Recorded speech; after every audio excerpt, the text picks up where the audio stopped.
Hello बेटा, हम कर रहे हैं चैप्टर नेशनलिज्म इन इंडिया बेटा, और उसी का नेक्स्ट टॉपिक है रॉलेट एक्ट।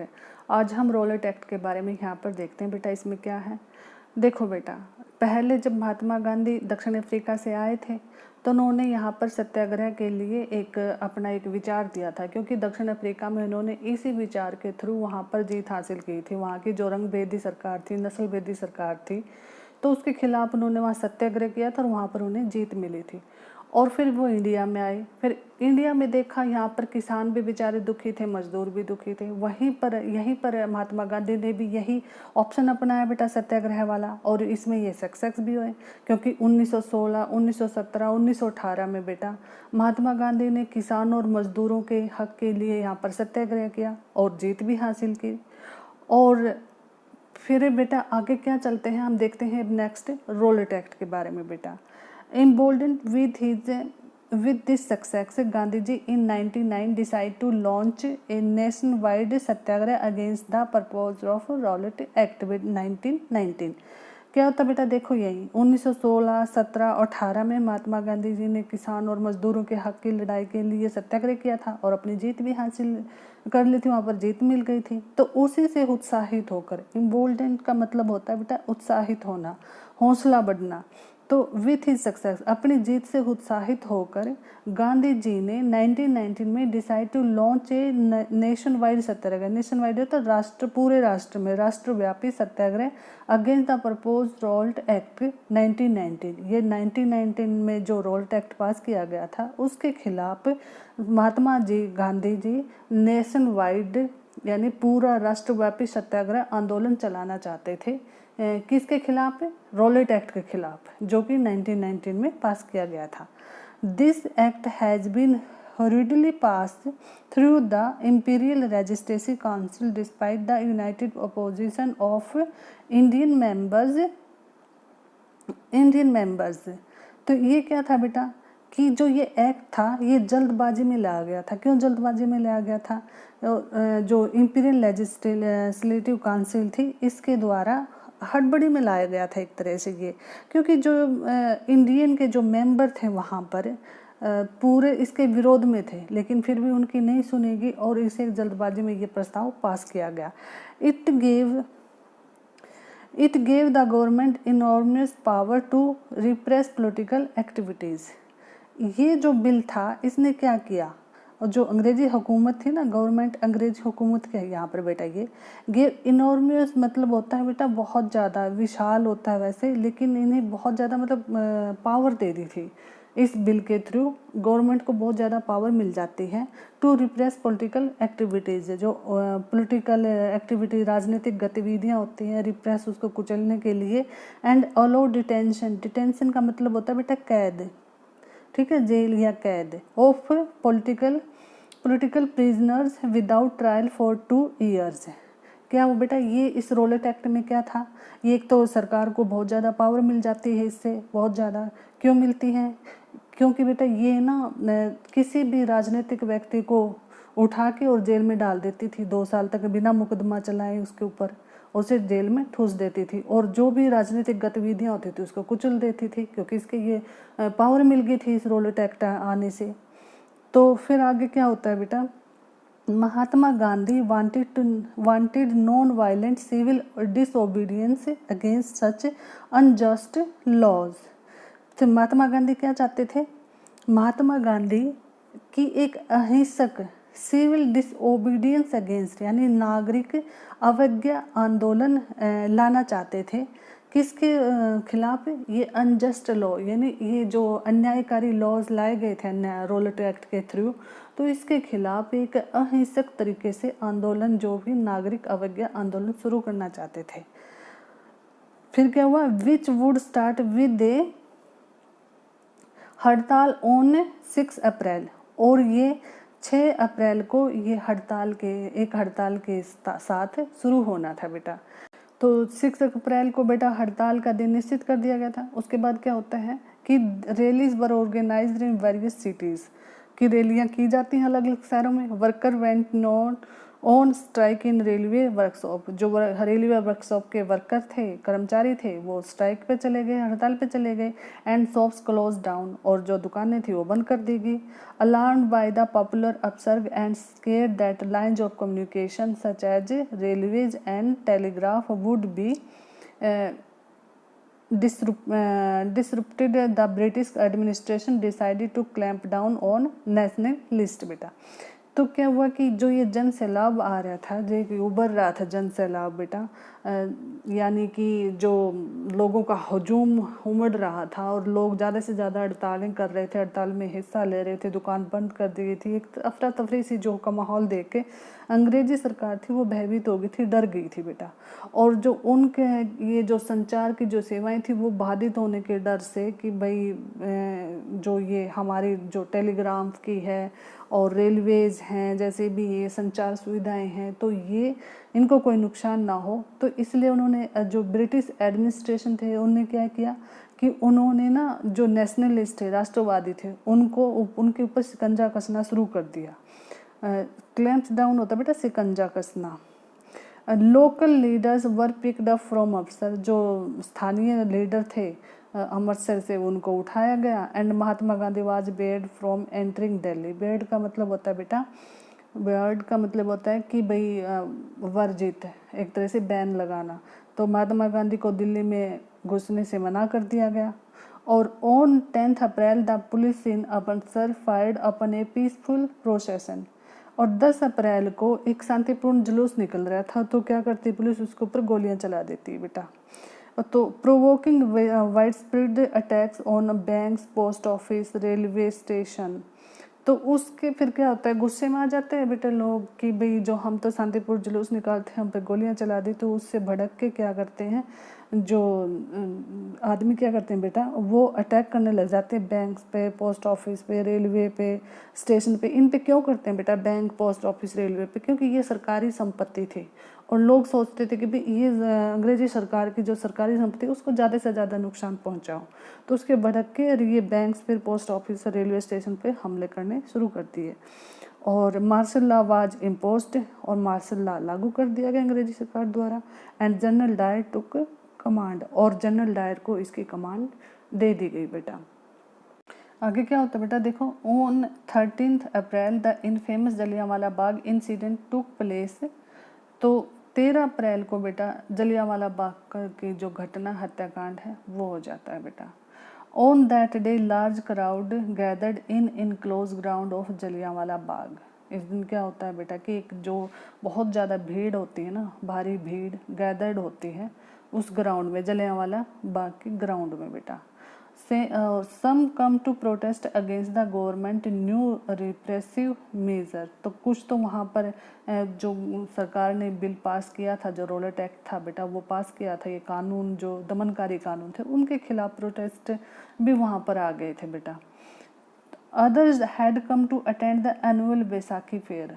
लेकिन कुछ ज़्यादातर बेटा वहाँ पर जो साल भर जो मेला लगता है, हर साल जो मेला लगता है, वहाँ पर उस बैसाखी के मेले के लिए वहाँ पर आए थे।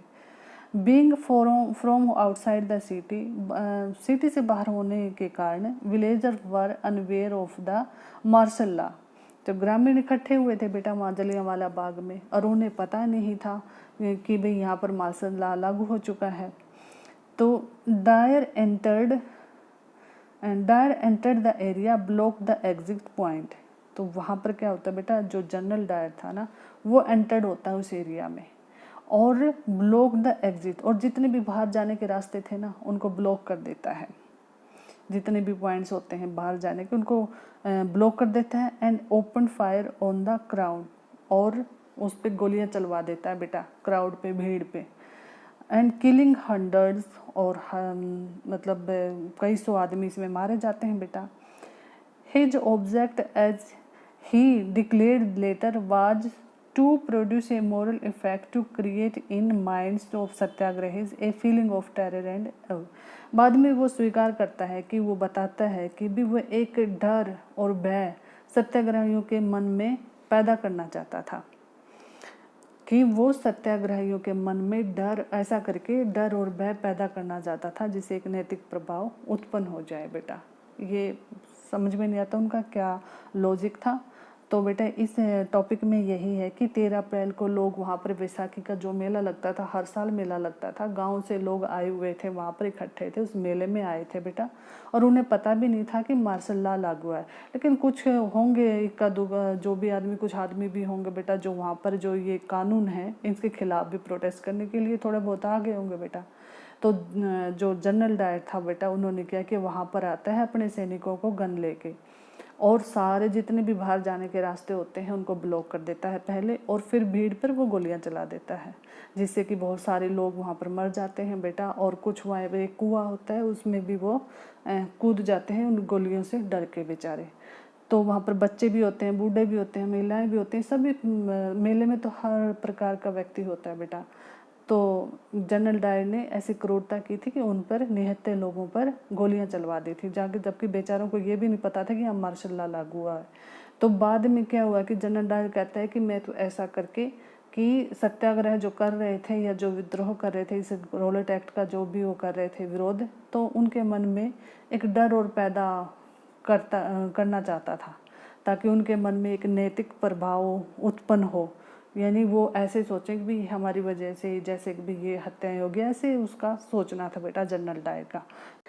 As the news of Jallianwala Bagh spread, जैसे जैसे ये जलियांवाला बाग की जो घटना थी वो फैली, crowds took the streets in many North Indian towns, उत्तर भारत के बहुत सारे शहरों के लोग थे वो सड़कों पर उतरने लगे थे, क्योंकि उसे जलियांवाला बाग की जो घटना हुई थी उसका विरोध करने के लिए।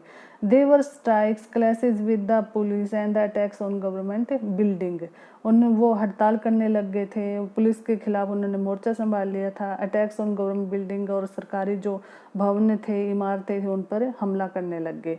The government responded with the brutal repression seeking to humiliate and the terrorise people, तो सरकार ने इन कार्रवाइयों को निर्ममता से कुचलने का रास्ता अपनाया। जो लोग हड़ताल कर रहे थे, सरकारी संपत्ति को नुकसान पहुंचा रहे थे, पुलिस के साथ क्लैशेस हो रहे थे, तो उन्होंने, सरकार ने क्या किया, अंग्रेजी सरकार ने तो बड़ी निर्ममता रूप उनके ऊपर कार्रवाई की। इन जो ये कर रहे थे हड़तालें वगैरह, इन घटनाओं को दबाने के लिए सरकार ने निर्ममता का रास्ता अपनाया बेटा।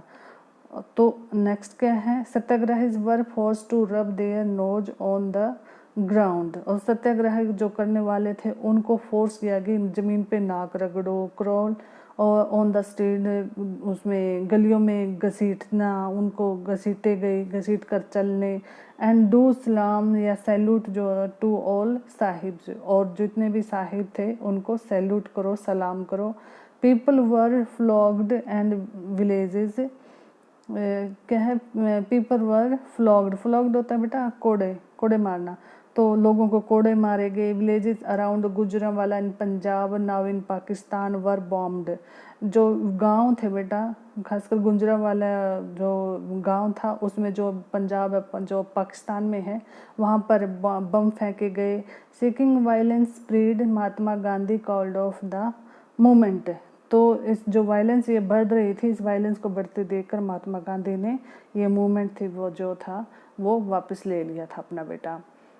While the Rowlatt Satyagraha has been wide spread movement, तो भले ही जो रोलेट जो सत्याग्रह था एक बहुत बड़ा आंदोलन था, it was still limited mostly to cities and towns, लेकिन फिर भी यह लिमिट रह गया था, एक सिटीज़, शहरों और कस्बों तक ही सीमित था ये रोलेट सत्याग्रह।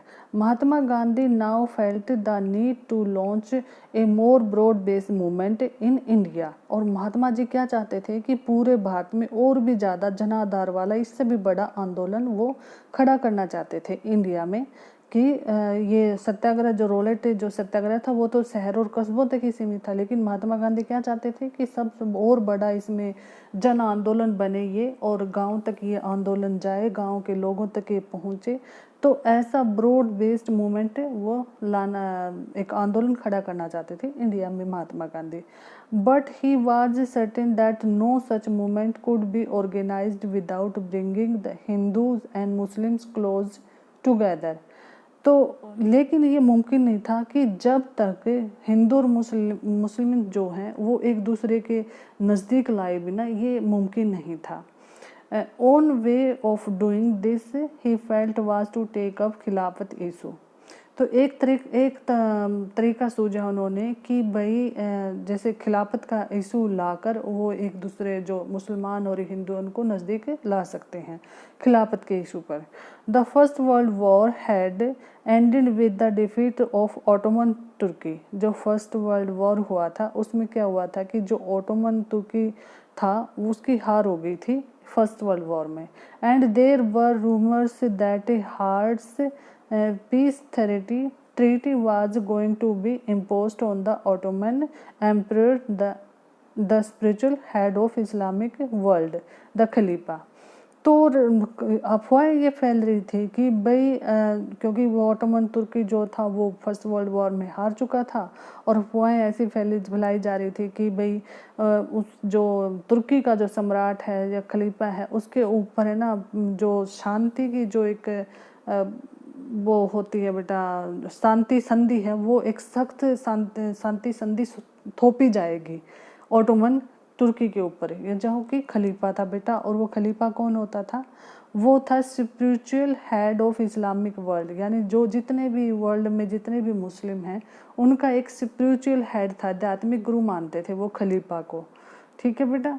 और इसमें फिर क्या लगा उन जो इंडिया में जो मुसलमान थे उनको भी लगा था ये कि भाई जो फर्स्ट वर्ल्ड वॉर में जो हार हुई है तुर्की की, तो वहाँ पर खलीफा के खिलाफ कुछ ऐसी मतलब सख्त कार्रवाई की जाएगी। तो ऐसी अफवाहें आ रही थी। तो यहाँ के जो मुसलमान थे वो भी अंग्रेज़ी सरकार के खिलाफ हो गए थे, और महात्मा गांधी ने क्या सोचा कि भी हमने ये खलीफा वाला जो इशू है इसको भी उठाना चाहिए, और जिससे कि हिंदू और मुस्लिम दोनों साथ इकट्ठे आकर एक बहुत बड़ा जन आंदोलन हम इसको तैयार करें। Define the Khalifa's temporal power. A Khilafat committee was formed in Bombay in March 1919। खलीफा की जो शक्तियाँ थी, तत्कालीन जो शक्तियाँ थी, उसकी रक्षा के लिए मार्च 1919 में बम्बई में खिलाफत समिति का गठन किया गया था। A young generation of Muslim leaders like the brother Muhammad Ali and the Shaukat Ali began discussing with Mahatma Gandhi about the possibility of united mass action on the issue। तो जो क्या नाम है मोहम्मद अली और शौकत अली बंधुओं के साथ साथ कई युवा मुस्लिम नेताओं ने इस मुद्दे पर संयुक्त जन कार्रवाई की संभावना तलाशने के लिए महात्मा गांधी के साथ बातचीत भी की, चर्चा भी की कि भाई हिंदू मुस्लिम में इकट्ठा करके मिल के एक आंदोलन शुरू कर सकते हैं क्या, ऐसे विचार विमर्श किए। तो Gandhi saw this as an opportunity to bring Muslim under the umbrella of a unified national movement। और गांधी जी ने इसे अवसर के रूप में देखा कि मुस्लिम जो सारे हैं जो एक छत के नीचे आ जाएंगे, एक अम्ब्रेला के नीचे आएंगे, जिससे कि नेशनल मूवमेंट को शक्तियाँ मिलेंगी, एक अच्छा बड़ा जन आंदोलन बनेगा ये। At the Calcutta session of Congress in September 1920, he convinced other leaders to need to start a non-cooperation movement in the support of Khilafat as well as for Swaraj. तो महात्मा गांधी ने क्या किया कि जो कांग्रेस का कलकत्ता सेशन होना था उस सितंबर 1920 में, उन्हें कन्विंस कर लिया, मना लिया और दूसरे लीडर्स को कि भाई हम एक असहयोग आंदोलन शुरू करेंगे कि राज्य और खिलाफत आंदोलन के समर्थन और स्वराज के लिए एक असहयोग आंदोलन शुरू किया जाएगा कि खिलाफत और स्वराज के लिए इकट्ठे मिलकर हिंदू मुस्लिम इकट्ठे मिलकर एक आंदोलन करेंगे जिसका नाम होगा असहयोग आंदोलन बेटा। तो ये तो था बेटा रोलेट एक्ट के बारे में, जिसमें खिलाफत आंदोलन आता है और जिसमें थोड़ा असहयोग आंदोलन हिंदू मुस्लिम बन के एक असहयोग आंदोलन की नींव रखी जाती है। तो रोलेट एक्ट का विरोध किया जाता है, कैसा ये काला कानून था, तो उसके विरोध के लिए जलियांवाला बाग की घटना हुई थी, तो ये जनता में रोष फैलता गया। तो बेटा ये था रोलेट एक्ट के बारे में। आगे करेंगे हम ऐसे आंदोलन के बारे में जो नेक्स्ट वीडियो में करेंगे। आई होप बेटा आपको समझ में आ गया होगा। थैंक यू बेटा।